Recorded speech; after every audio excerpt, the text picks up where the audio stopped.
은혜 받으신 하나님 말씀은 신약성경 누가복음 5장 1절부터 11절 되겠습니다. 누가복음 5장 1절부터 11절 신약성경 95쪽에 있습니다. 합독하겠습니다. 무리가 몰려와서 하나님의 말씀을 들을새 예수는 게네사렛 호숫가에 서서 호숫가에 두 척이 있는 것을 보시니 어부들은 나와서 배에서 나와서 그물을 씻는지라. 예수께서 한 배에 오르시니 그 배는 시몬의 배라. 육지에서 조금 떼기를 청하시고 앉아서 배에서 무리를 가르치시더니 말씀을 마치시고 시몬에게 이르시되 깊은 데로 가서 그물을 내려 고기를 잡으라.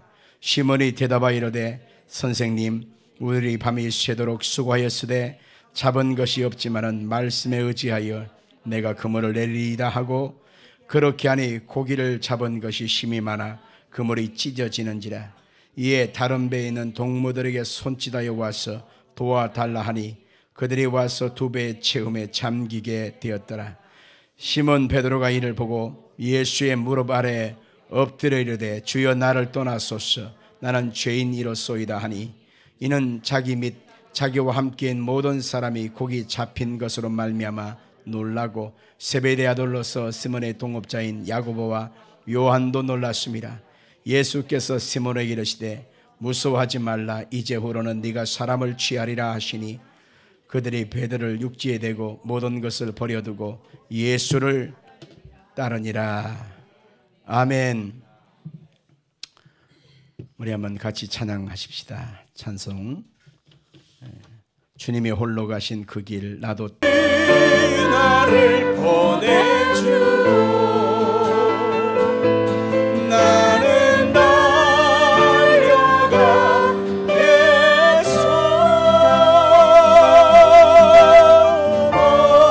목숨도 아끼지 않겠소. 나를 보내주고.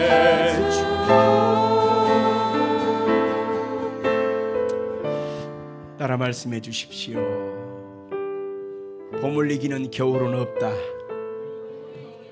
한 번 더 합시다. 봄을 이기는 겨울은 없다.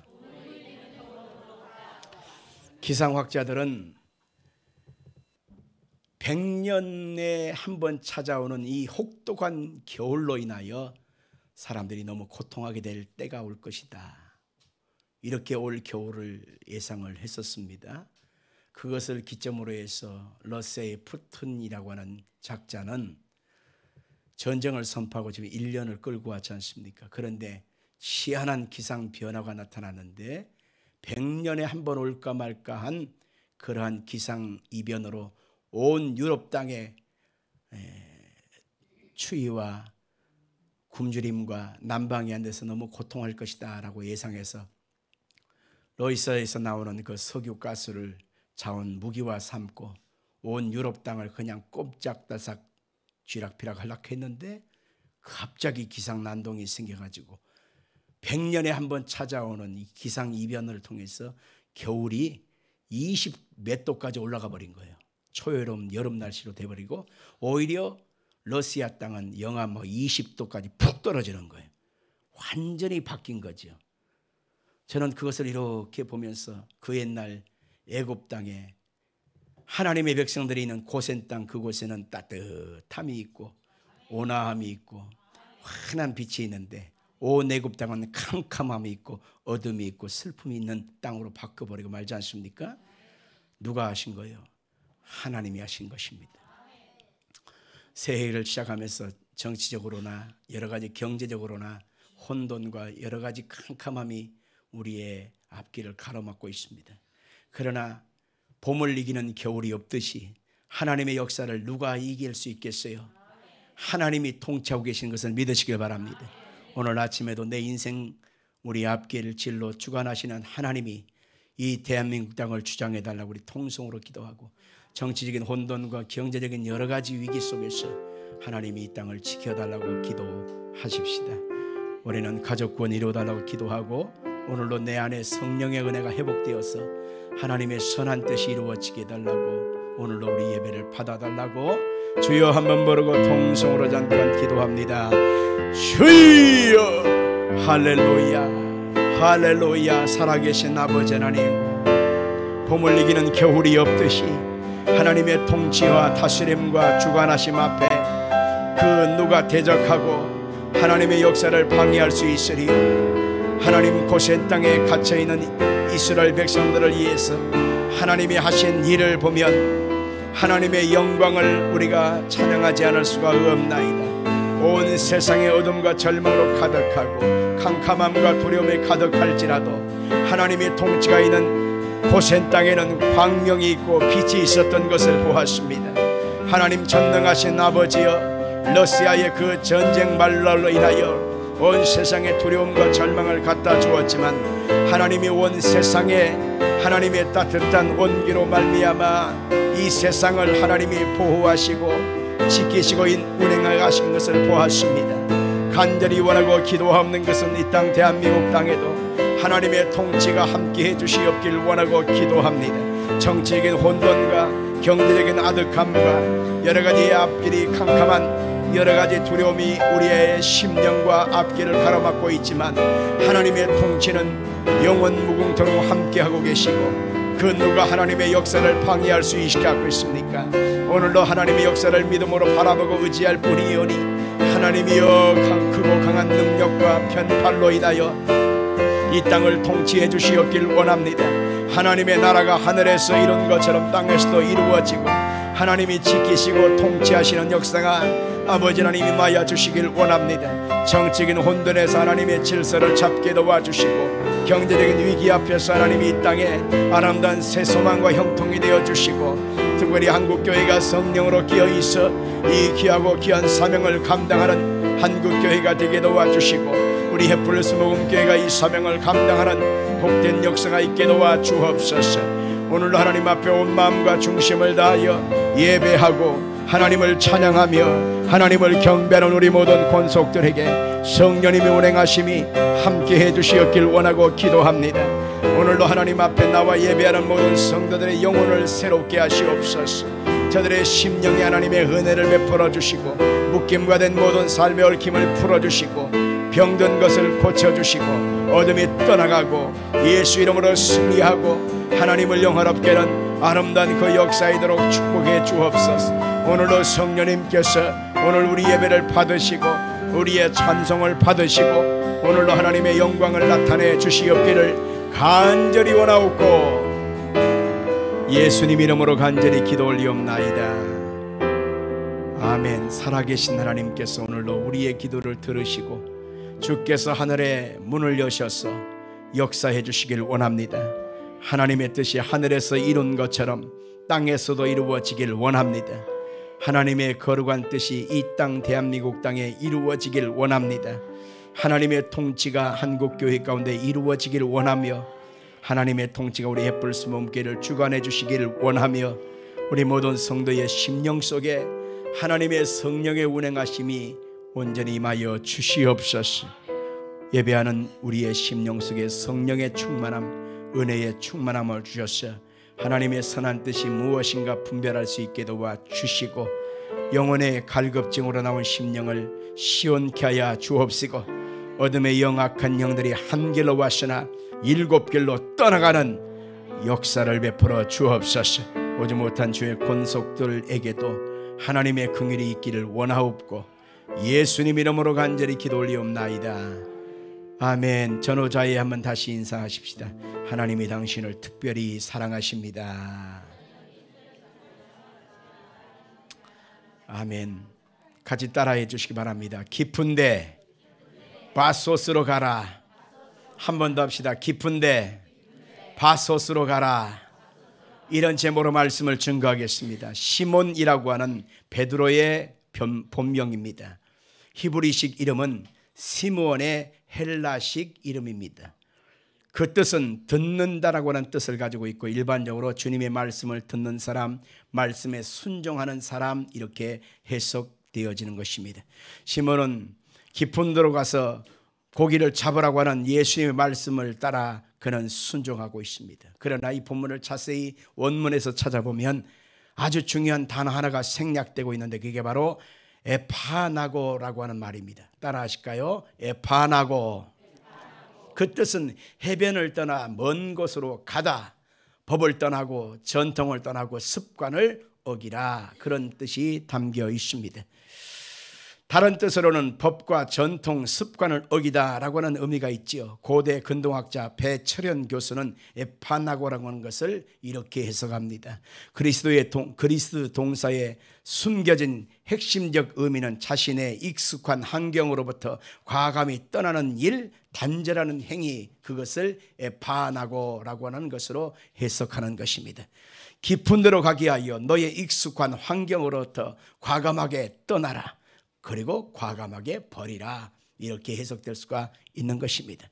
우리가 먼저 알 것은 예수님께서 시몬에게 말씀하신 깊은 데로 가라, 그렇게 말씀했는데 여기서 말하는 깊은 데는 어디일까요? 갈릴리 호수는 작은 웅덩이가 아닙니다. 갈릴리 호수는 굉장히 넓은 준 바다와 같은 곳입니다. 그렇기 때문에 깊은 데는 한 장소를 특정해서 거기다라고 말할 수 없는 것입니다. 깊은 데는 번역된 헬라어 말은 바소스입니다. 같이 봅시다. 바소스. 그 뜻은 바닥이 없는 심연, 지금까지 가보지 못한 알 수 없는 미지의 세계, 이렇게 해석되는 것입니다. 지금 예수님은 시몬이 지금까지 한 번도 가보지 못한, 경험해보지 못한, 알 수 없는 그곳, 바닥을 알 수 없는 그곳으로 가라, 그렇게 말씀하신 것입니다. 시몬은 바소스로 가기 위해서 자신의 익숙한 것을 버려야 했습니다. 에파나고 한 것입니다. 지금까지 내 몸에 길들여진 습관이나 전통이나 법을 버리고 주님께서 지시하신 그곳 바소스, 깊은 곳으로 가는 것입니다. 자, 그렇다면 알 수 없는 미지의 세계에서 시몬이 가서 뭘 해야 할까요? 지금 시몬의 직업은 물고기 잡는 사람입니다. 고기 잡는 사람, 그물을 던지는 일인 것이죠. 그래서 그는 고기를 많이 잡고 그것을 통해서 인생의 생계를 유지하는 그것에 익숙한 사람이었던 것입니다. 그러나 주님께서는 그 밤에 아무것도 잡지 못한, 물고기 한 마리가 그의 그물에 들어오지 못하여 텅 빈 그물을 씻고 있는 그 상태에서 주님께서 그에게 찾아오셔서 깊은 곳으로 가서 그물을 내리라, 그렇게 말씀하신 것입니다. 오늘 5절부터 7절까지 같이 읽겠습니다. 시몬이 대답하여 이르되 선생님, 우리들이 밤이 새도록 수고하였으되 잡은 것이 없지만은 말씀에 의지하여 내가 그물을 내리이다 하고, 그렇게 하니 고기를 잡은 것이 심히 많아 그물이 찢어지는지라. 이에 다른 배에 있는 동무들에게 손짓하여 와서 도와달라 하니 그들이 와서 두 배의 채움에 잠기게 되었더라. 이미 밤이 새도록 수고했습니다. 그리고 나서 피곤했습니다. 그러나 결과는 아무것도 얻지 못한 낙심의 상태에 있는 이 시몬 베드로는 주님께서 깊은 곳으로 가라, 바소스로 가라 할 때에 주의 말씀을 믿고 순종했습니다. 주님이 전하는 미지의 세계, 한 번도 가보지 못한 신비의 세계에 대한 믿음이 그의 피곤함을 극복하고 다시 일어날 수 있게끔 한 것입니다. 내 육신은 지쳐있지만 다시 소망을 얻은 바소스의 말씀을 듣고 그는 다시 새 인생을 출발했던 것을 보게 되는 것입니다. 예수께서 말씀하신 그 바소스, 깊은 곳으로 가는 그의 마음의 비전, 새로운 소망이 피곤한 몸을 다시 일으켜 세울 수 있게 만들어 주신 것입니다. 하나님 주신 그 바소스, 새로운 미지의 땅에 대한 하나님의 비전이 그 속에 들어오니까 환경을 다시 딛고 일어설 용기와 새 힘이 있게 된 것입니다. 육신은 지쳐 있었습니다. 그러나 그 마음 속에 들어와 있는 하나님의 비전, 바소스, 깊은 곳으로 가라고 하는 주님의 비전이 그에게 다시 한번 일어날 용기를 얻게 한 것입니다. 예수께서 말씀하신 그 바소스는 지쳐있는 시몬을 이끄는 새로운 뭔가가 있었던 것이 분명합니다. 시몬은 배를 타고 깊은 곳, 한 번도 가보지 못한 그곳으로 떠나갔습니다. 그의 생각을 저버리고 경험도 전통도 고정관념도 다 뒤로 해버렸어. 지금까지 익숙했던 그의 습관과 문화를 다 뒤로 하고 주의 말씀을 쫓아 그는 출발했던 것을 보게 되는 것입니다. 결과적으로 그물을 던졌더니만 어떻게 돼요? 풍성한 고깃대를 얻게 되었습니다. 2배 잠기게 될 만큼 되었다고 말하고 있습니다. 요즘 말로 흔히 말하면 대박을 터뜨린 것입니다. 그가 평상시 얻을 수 있는 소득의 몇 프로 정도가 아니라 그는 어마어마한 역사와 소득을 얻게 된 것이란 말입니다. 그런데 시몬은 예상치 못한 새로운 반응을 하게 되는 것을 보게 됩니다. 5장 8절을 같이 볼까요? 시작. 시몬 베드로가 이를 보고 예수의 무릎 아래 엎드려 이르되 주여 나를 떠나소서 나는 죄인이로소이다. 이 본문을 정직한 마음으로 계속 한번 쳐다봐 주시길 바랍니다. 고기가 자기가 예상하지 못한 어마어마한 결과로 얻게 되었을 때 흥분해야 합니다. 막 그 기분을 주체하지 못해가지고 막 들고 뛰어야 합니다. 우와! 하고 환호성을 울려야 됩니다. 그런데 그는 그렇게 하지 아니하고 예수의 무릎 앞에 엎드립니다. 그리고 주여 나를 떠나소서 나는 죄인입니다 라고 말하는 것을 보게 되는 것입니다. 한 번도 경험해 보지 못한 평생의 대박을 터뜨리는데 이상하게 반전되어지는 분위기, 이것은 과연 무엇으로 해석할 수가 있을까요? 그는 그 많은 물고기가 자신의 것이라고 흥분도 하지 않았습니다. 이것은 자신의 경험과 노하우, 노력의 결과, 수고의 대가라고 그는 말하지 않았습니다. 더 많은 물고기를 잡아서 큰 부자가 되리라고 하는 더 많이 라고 외치지도 않았습니다. 또한 시몬 베드로는 이 물고기 많이 잡은 이곳, 이 장소를 자신만의 집중 공략 포인트로 기억해 놨다가 다음에 또 와야지 이러지를 않았다는 것입니다. 시몬은 많은 물고기를 잡는 순간 전혀 다른 생각을 했습니다. 자신은 이 모든 것을 감당할 수 없는 사람이다. 이것은 나의 능력도 애씀도 수고도 경험의 결과도 아니다. 그는 자신이 알 수 없는 미지의 세계 바소스에서 자신을 돌아볼 수 있는 그러한 깊은 내면의 세계를 보게 된 것입니다. 시몬 자신은 이 모든 것을 감당할 수 없는 내 자신은 바로 죄인이고 나에게 그 말씀하신 저 예수님은 곧 하나님의 아들이라고 하는 신앙을 고백하게 되는 것입니다. 그래서 그는 예수님 앞에 무릎을 꿇게 된 것이고 예수님 나를 떠나소서라고 그는 말할 수가 있었던 것입니다. 이것이 바로 신앙의 본질입니다. 우리의 육체를 보고 있고 그 안에 있는 혼이라고 하는 감정과 자아가 있지 않습니까? 그래서 사람은 그 본능대로 움직입니다. 예를 들면 육체로 사랑하는 사람은 늘 육체의 만족을 통해서만 반응을 합니다. 배가 부르면 아이고 좋다 그럽니다. 피곤하면 잠을 자야 되고 육체가 시키는 대로 늘 쫓아다니는 그런 사람이 있습니다. 아직까지도 술, 담배를 끊어버리지 못한 사람은 육체가 시키는 그 DNA의 지시를 통해서 그 술, 담배의 종으로 살기 때문에 그렇게 사는 것입니다. 어떤 사람은 도박에 미쳐 살고 어떤 사람은 음란에 미쳐 살고 어떤 사람은 세상의 쾌락과 오락에 미쳐 사는 것은 그 육체의 DNA, 본능에 따라 쫓아다니는 그 육체의 종이기 때문에 그런 것입니다. 어떤 사람은 혼의 감정으로 기분이 좋았다가 나빴다가 슬펐다가 기뻤다가 이런 식으로 늘 살아가는 사람이 있습니다. 그래서 자기 컨디션의 모든 기준은 자기 감정에 두고 있습니다. 그래서 자기가 기분 좋은 내키는 대로 인생을 사는 것이죠. 그래서 기분이 좋으면 천국이 있는 거예요. 기분이 나쁘면 천국이 없는 거예요. 기분이 행복하면 할렐루야 하면 하나님이 나만 사랑해. 기분이 나쁘면 예수님이 있기는 어디 있어. 자기 마음대로 기분 따라서 천국을 있었다 없었다 예수님을 죽였다 살렸다 이렇게 하는 거예요. 위험한 발상이죠. 많은 사람이 그렇게 인생을 삽니다. 시몬 베드로는 한 마리도 잡지 못한 파산 직전의 상황이었습니다. 마음이 불편합니다. 격동적입니다. 화도 납니다. 만사가 귀찮습니다. 그러다가 예수의 말씀에 순종해서 눈에 과분한 결과를 얻게 되었을 때 얼마나 놀랐겠습니까? 우리가 예수를 믿고 은혜 안에 살아가면 이런 일도 가끔 생겨요. 잘 되는 역사, 풍성한 축복, 합격의 영광, 순탄하고 형통한 길, 아멘한 자에 그렇게 되길 바랍니다. 갑자기 대박이 터뜨리는 그런 일들도 나의 삶의 현실에 간혹 생기기도 하는 것입니다. 그런 일들이 더 많아지기를 예수님으로 축원합니다. 그러나 본문은 미지의 세계, 바닥이 없는 심연의 세계인 바소스에서 물질 세계 그 이상을 초월하는 희한한 깨달음의 상황을 우리가 보아야 하는 것입니다. 신앙의 세계는 그런 것입니다. 저는 벼룩시장이나 교차로 이러한 그 잡지 신문이 있지 않습니까? 거기 보면은 간혹 가다가 이런 광고가 나옵니다.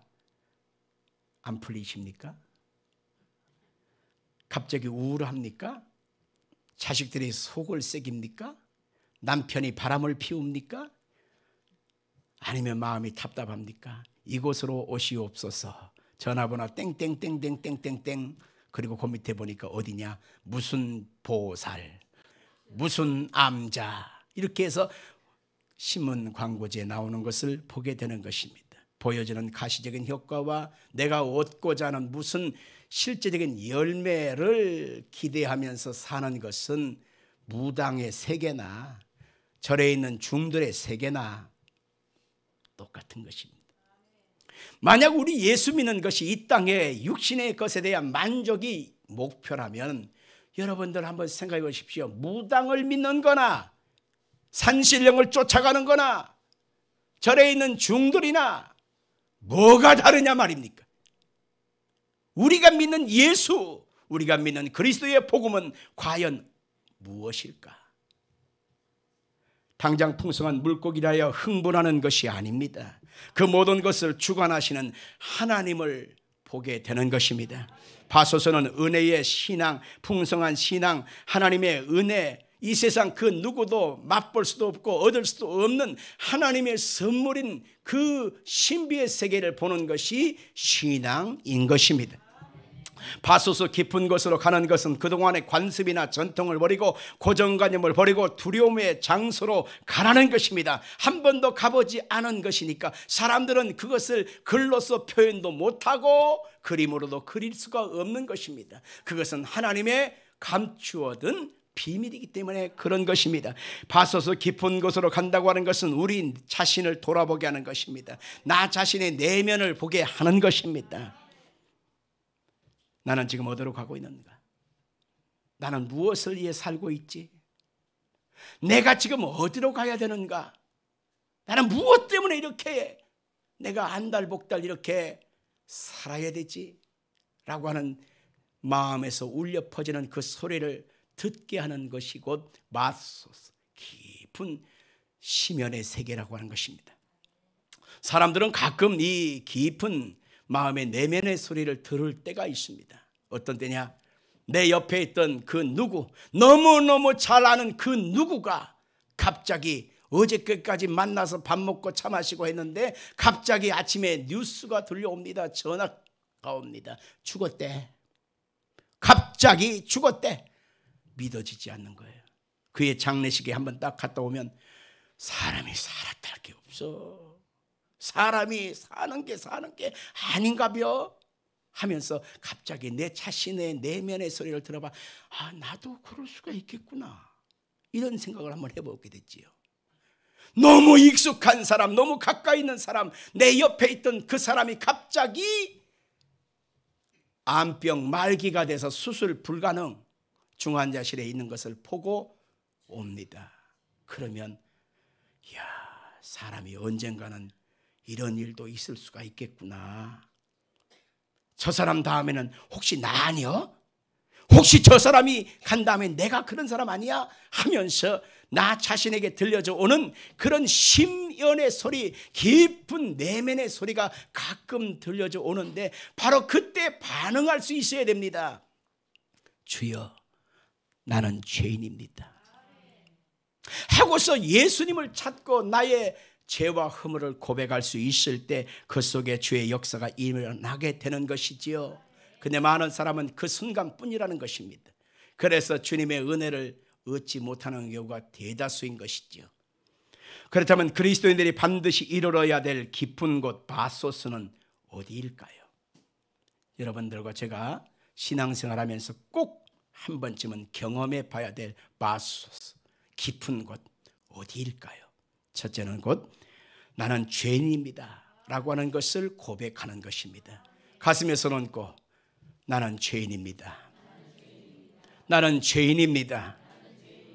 어떤 사람은 이렇게 말할까? 내가 무슨 도둑질을 했냐, 살인을 했냐, 등을 쳐먹었냐, 내가 뭔 짓을 했다고 나한테 죄인 그렇게 말하느냐라고 반문할 사람도 분명히 있을 것입니다. 그러나 그것 행위의 도덕적인 죄, 교과서에 나오는 윤리적인 죄, 그것보다도 더 깊은 것이 있는데 성경은 하나님을 그 마음에 두지 아니한 것, 그것이 곧 죄라는 것입니다. 하나님의 아들 예수님을 믿지 아니한 그것이 곧 죄라 그렇게 말하고 있습니다. 어거스틴은 말했습니다. 최선의 지식은 우리가 죄인이라고 하는 사실을 아는 것이다. 여러분과 제가 모든 것을 안다 할지라도 내가 죄인이라고 하는 사실을 모르면 그는 무식한 사람이요 무식하기 때문에 구원을 얻을 수도 없는 것입니다. 그러므로 내가 아는 지식 중에 내가 죄인이라고 하는 사실을 안다면 그 사람 속에는 하나님의 구원과 은혜가 임하게 되는 것입니다. 어느 유치원에서 선생님이 자모님들 애들 엄마를 이렇게 다 모았어요. 그리고 회의를 한 다음에 A4 종이 한 장씩을 다 나눠주면서 장차 당신의 자녀가 어떤 직업을 가지고 살았으면 좋겠습니까? 장차 희망은 뭡니까? 라고 질문을 던졌을 때 거기다 쓰라는 거예요. 그렇지만 그 어린 아이의 부모들이 거기다 뭐라고 썼냐? 의사가 됐으면 좋겠어요. 검사, 판사가 됐으면 좋겠어요. 대학교 교수가 됐으면 좋겠어요. CEO, 기업가가 됐으면 좋겠어요. 부자로 살았으면 좋겠어요. 다 희망상을 거기다 썼습니다. 그런데 그 중에 한 부모는 이렇게 썼습니다. 미안합니다. 제 잘못입니다. 라고 말할 줄 아는 사람이 되기를 원합니다. 미안합니다. 제 잘못입니다. 라고 말할 줄 아는 사람이 됐으면 좋겠어요. 제 생각에는 그 어머니가 가장 큰 임무를 소원한 것 같습니다. 큰 사람이라고 하는 것은 바로 뭐냐면 자기 자신의 존재를 인정하는 겁니다. 미안합니다. 잘못했습니다. 내 책임입니다. 내가 부끄러운 짓을 했습니다. 인간의 궁극적인 관심사는 두 가지죠. 하나는 죽는 것에 대한 문제요. 또 하나는 죄에 대한 문제인 것입니다. 죽음의 문제에 관심을 갖기 시작했다면 신앙은 철이 들고 신앙의 깊이가 깊어지고 있다는 것을 의미하는 것입니다. 그 사람은 비로소 하나님 앞에서 온전한 신앙으로 온전한 인간으로 세워져 간다고 하는 것을 의미하는 것입니다. 그리고 죄의 문제에 관심을 가짐으로 도덕적인 존재가 되고 회개하게 되고 그 죄를 씻어주시는 예수님에 대해서 관심을 갖게 되는 것입니다. 나의 죄를 씻는 방법이 뭘까? 나의 죄를 용서하시는 그분이 누굴까? 바로 그분이 곧 예수님이라고 하는 사실을 드디어 고백할 수가 있게 되는 것입니다. 넘어지지 않는 사람은 없습니다. 그러나 그 사람보다 더 큰 것은 바로 넘어졌을지라도 다시 일어나는 사람이 위대한 사람이듯 죄를 짓지 않는 사람은 없습니다. 그러나 그 죄 가운데서 회개할 줄 알고 돌이킬 줄 아는 사람이 가장 복된 사람인 것입니다. 우리는 성경의 역사 속에서 다윗이라고 하는 사람을 평가할 때 왕 중에 왕인 것으로 우리가 인정합니다. 그 증거로서 마태복음 1장 1절에 아브라함과 다윗의 자손 예수 그리스도의 세계라 그렇게 말씀하고 있습니다. 아브라함이라고 하는 믿음의 조상과 동격으로 같은 줄에 다윗을 써놓고 있다는 것입니다. 다윗이라고 하는 사람이 위대한 사람인 것은 사실인데 그 위대함에 근본의 그 뿌리 속으로 들어가면 다윗은 완벽한 사람은 아니었습니다. 다윗은 우리가 잘 알듯이 사람으로 지을 수 없는 죄를 지었어요. 그게 바로 자기 부하 장군 우리아를 죽이고 그 부인을 갈취한 사건, 우리가 알지 않습니까? 어마어마한 죄를 지은 사람임에도 불구하고 그 죄에 대한 회개를 하고 인정을 하고 하나님의 은혜 앞에 엎드린 사람이 다윗인 것입니다. 그래서 다윗이라고 하는 사람을 가리켜서 정직한 사람이라고 말하면서 다윗을 800번에 걸쳐서 구약 성경, 신약 성경에 다윗의 사람, 다윗은 정직한 사람, 그렇게 말하고 있는 것입니다. 하나님이 지금 시몬을 바소스 깊은 곳으로 가라라고 이끄신 것은 나는 죄인입니다, 나는 죄인입니다 라고 하는 그런 고백을 하나님이 듣기를 원하셨던 것입니다.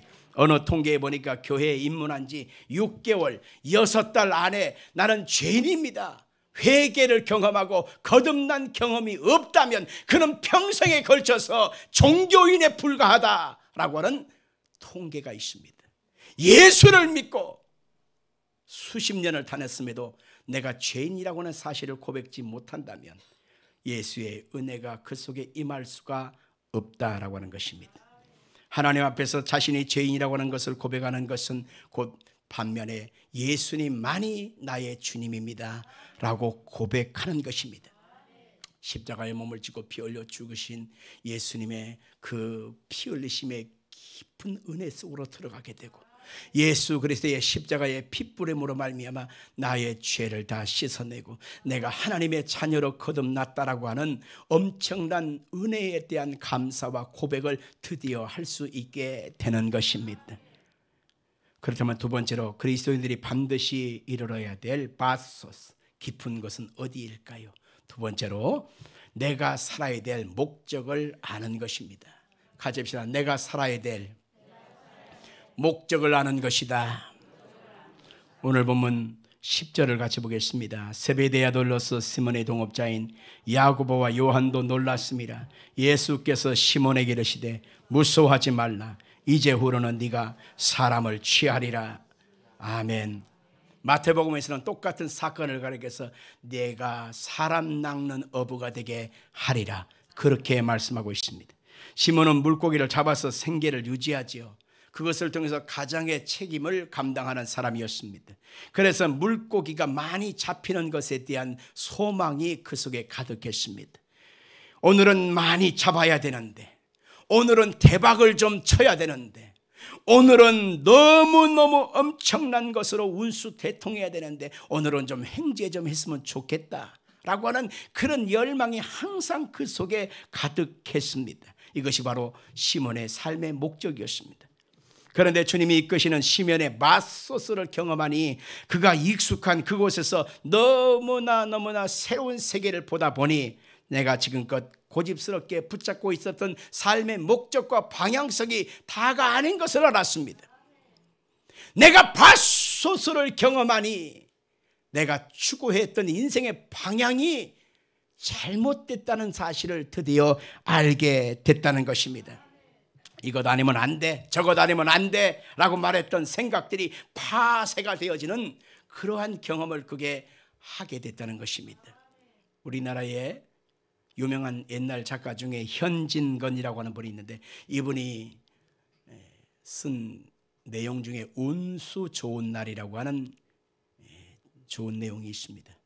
저는 그것을 지금도 기억하는데 1920년대 하층 노동자의 삶을 인력거꾼의 어느 하루의 삶을 통해서 그는 묘사하고 있습니다. 작품에 그려져 있는 인력거꾼인 김첨지라고 하는 주인공이 나오는데 이 사람은 표면상 그 하루의 일 속에서 너무너무 운수 좋은 날들이 반복되어진 아주 최고의 날이었습니다. 그런데 반면에 가장 슬픔의 날로 그는 인생이 바뀌어지는 장면을 보게 되는 것입니다. 인력거꾼인 김첨지는 오랜만에 큰 행운으로 돈을 많이 벌게 됩니다. 그는 인력거꾼이기 때문에 사람을 태웁니다. 그리고 그 사람이 원하는 목적지에 모셔다 놓으면 거기서 일당을 받는 거예요.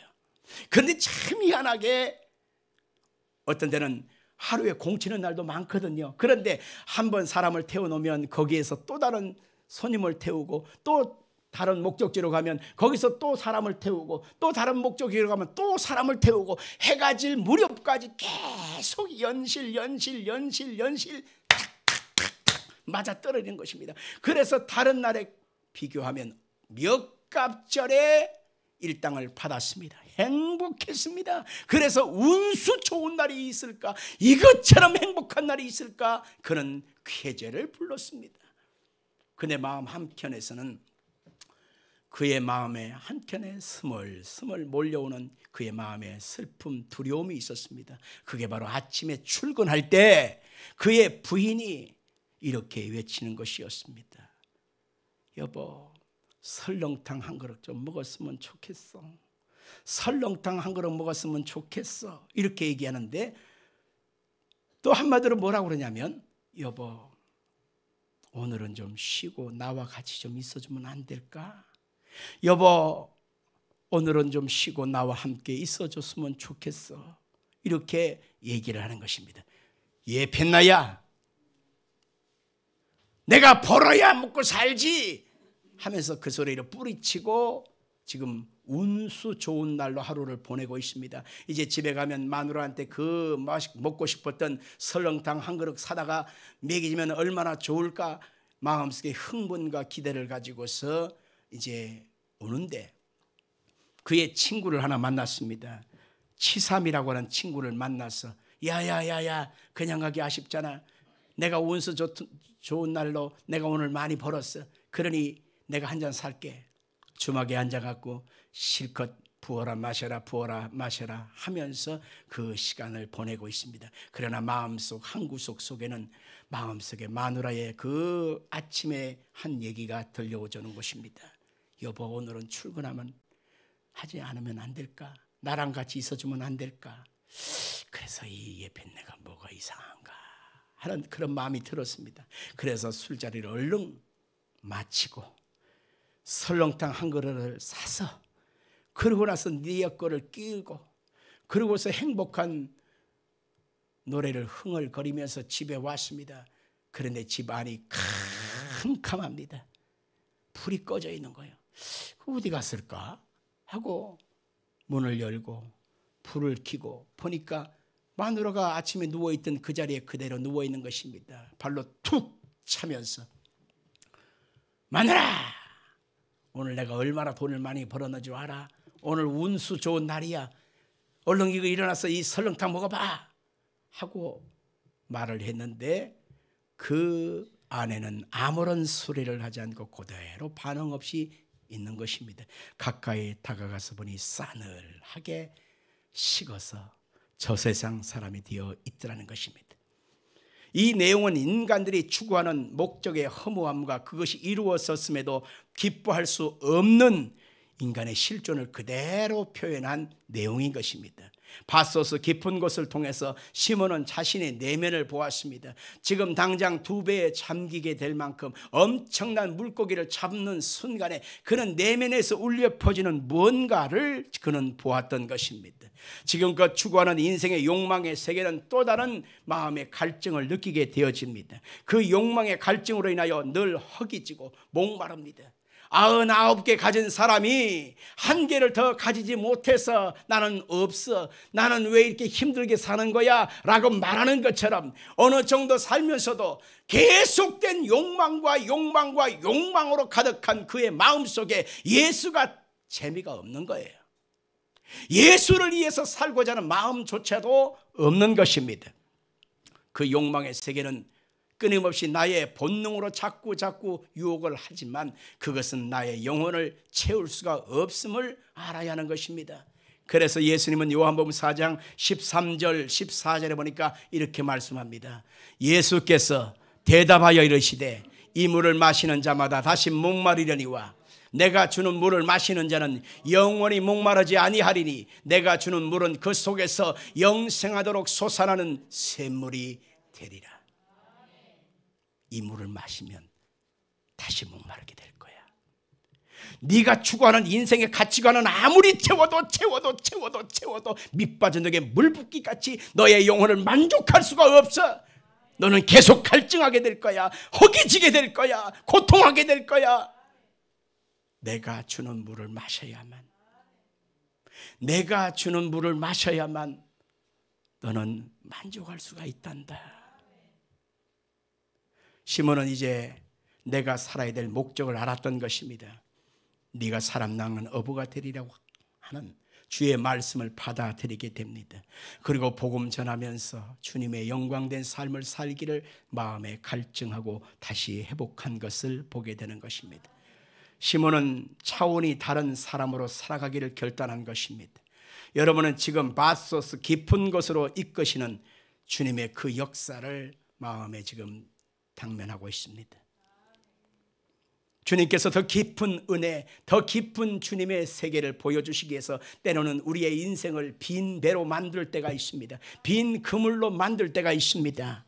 꿈이 깨어지기도 하고 내 모든 것이 파산을 당하기도 하고 때로는 목숨이 경각에 이르기도 하고 때로는 자녀들 때문에, 남편 때문에, 부모 때문에 너무너무 가슴이 찢어지고 미어질 때가 많습니다. 내 인생이 왜 이렇게 살아야 되는가라고 하는 낙심도 있습니다. 나는 왜 이렇게 인생이 요 모양 요 꼴이야 탄식할 때도 있습니다. 그러나 그의 순간에, 바로 그 순간에 주님의 음성을 들어야 될 때인 것입니다. 내 인생은 철저하게 방향이 잘못되었다. 나는 삶의 목표가 육신의 것, 죄악의 것, 세상의 것, 사람들이 추구하는 그 무엇을 추구했지만 거기에서는 만족도 없고 평안도 없고 영생도 없고 생명도 없고 은총도 임하지 않는 것을 알아야 하는 것입니다. 고린도서 10장 31절 읽어볼까요? 그런즉 너희는 먹든지 마시든지 무엇을 하든지 다 하나님의 영광을 위하여 하라. 마태복음 6장 31절 이하를 볼까요? 그러므로 염려하여 이르기를 무엇을 먹을까, 무엇을 마실까, 무엇을 입을까 하지 마라. 이는 다 이방인들이 구하는 것이라. 너희 하늘 아버지께서는 이 모든 것이 너희에게 있어야 할 줄을 아시느니라. 그러나 너희는 먼저 그의 나라와 그의 의를 구하라. 그리하면 이 모든 것을 너희에게 더하시리라. 셋째로 그리스도인들이 반드시 이르러야 될 바소스 깊은 것은 어디일까요? 그것은 삶으로 나는 예수님만을 따라갑니다를 증명하는 것입니다. 같이 합시다. 삶으로 나는 예수님만을 따라갑니다. 아멘 합시다. 5장 11절 같이 볼까요? 그들이 베드로를 육지에 대고 모든 것을 버려두고 예수를 따르니라. 아멘. 시몬만 따라간 것이 아니라 함께 있었던 베드로의 친구였던 요한도 야고보도 함께 따라갔다라고 하는 것을 말하고 있습니다. 그들은 그냥 간 것이 아니고 모든 것을 버려두고 예수를 따랐다, 그렇게 말하고 있습니다. 버리는 것과 예수만 따라간다고 하는 것이 항상 붙어 다니는 것을 알아야 합니다. 그래서 예수님께서 누구든지 나를 따라오려거든 자기를 버리고 자기 십자가를 짊어지고 나만 쫓아오라고 말하고 있습니다. 우리가 예수 안에 살아간다고 하는 것, 예수를 믿는다고 하는 것은 바로 뭘까요? 우리는 그 무엇보다도 예수님만을 우리의 삶의 목적과 방향성으로 삼아야 되고, 그것을 말만 하지 말고 생각만 하지 말고 다음에 미루지 말고 예수님 그분을 위해서 오늘도 살아가는 삶의 증명이 있어야 하는 것입니다. 참으로 우리의 삶으로 증명되는 것이 진짜다라고 하는 말이 있습니다. 우리의 말과 행동은 주님을 온전히 따라가고 있는가를 질문해 보아야 되지요. 성령의 열매가 삶으로 나타날 때 진짜 영향력을 회복하게 되는 것입니다. 마음에 예수를 품는 것 중요합니다. 그렇다면 그 품는 삶이 나의 삶 속에서 조금씩 열매를 맺어 가야 하는 것입니다. 성령 충만한 사람은 이유열을 막론하고 그 주님의 인격을 닮아가서 주님의 인격의 열매가 가정에서 맺혀야 합니다. 사랑하는 사람하고 맺혀야 합니다.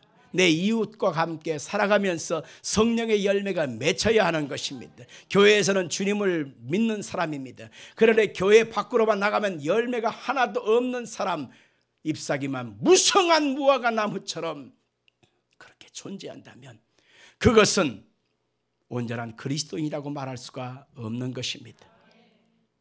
만약 하나님께서 내게 가르치는 은사도 있고 잘할 수 있는 각종 은사를 주셨을지라도 내가 인격적이지 않고 사람을 함부로 대하고 내 삶 속에 거짓말을 밥 먹듯이 하고 하나님 말씀을 습관처럼 어기고 주일 성서를 너무 쉽게 어기고 내게 주신 물질의 11조를 빠뜨리고 하나님께서 주신 내 사명을 하찮게 여기고 기도 생활도 안 하고 교회 예배 시간을 사모하지도 않고 내가 주님 앞에 섰을 때 과연 나한테 주님이 뭐라고 말씀하실까에 대한 음성조차 관심이 없는 그러한 삶을 반복한다면 그 사람은 그리스도의 영이 없는 사람입니다.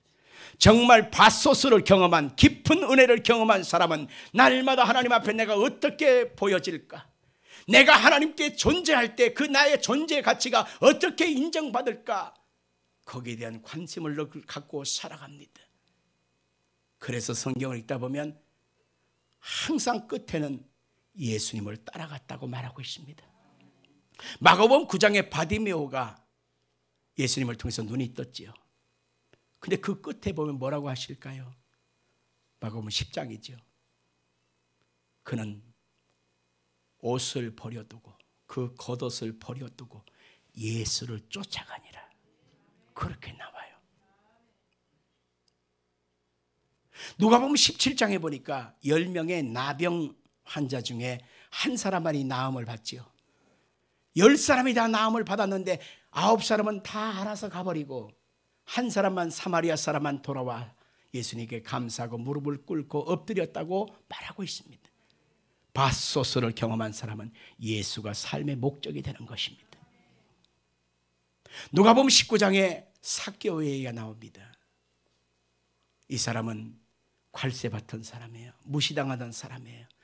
예수님이 지나갈 때 뽕나무 위에서 쳐다보고 있던 사람이요. 근데 예수님이 그 사람을 발견하고 네 집에 함께 거하자 하고 식사를 하시는 중에 그가 선언합니다. 내 재산의 절반을 헐어서 가난한 사람한테 주고 토색한 일이 있다면 4배나 갚겠다고. 그때 예수님께서 그래 오늘 네 집에 구원이 임하였도다. 너도 아브라함의 자손이미로다. 선언한 것을 보게 되는 것입니다. 밧소서를 경험한 사람은 목적이 예수님인 거예요. 아멘 하실까요? 우리 햇불 성도들이 정말 예수님을 만났다면 내가 존재해야 될 이유, 가치의 이유, 내가 살아가야 될 이유는 예수님 그분밖에 없는 것입니다. 예수님 그분이 나의 주님이고 내가 살아야 될 이유요, 내가 오늘 존재해야 될 가치의 이유라고 하는 사실을 분명히 고백합니다. 말로만 하지 않고 다짐만으로 끝나지 않고 다음으로 미루지 않고 나는 오늘 예수를 위해서 사는 거예요. 예수와 함께 사는 것입니다.